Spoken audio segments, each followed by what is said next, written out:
ગુજરાત પ્રાકૃતિક કૃષિ વિકાસ બોર્ડના ઉપક્રમે જે આજનો કાર્યક્રમનું આયોજન કરેલું છે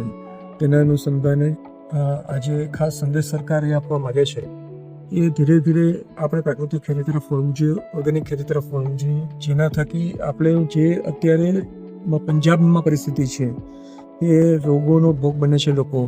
એના કરતાં પ્રાકૃતિક ખેતીથી આપણે વધારે સારી રીતે ખૂબ જ સારું પ્રોડક્શન પણ મેળવી શકીએ છીએ, સમકક્ષ ઉત્પાદકતા મેળવી શકીએ છીએ અને લોકો સુધી શુદ્ધ અન્ન અને શાકભાજી પહોંચી શકે છે અને લોકોને આનંદ માટે પ્રોત્સાહિત કરવા માટેના પ્રયત્ન રૂપે આયોજન કરવામાં આવેલું છે.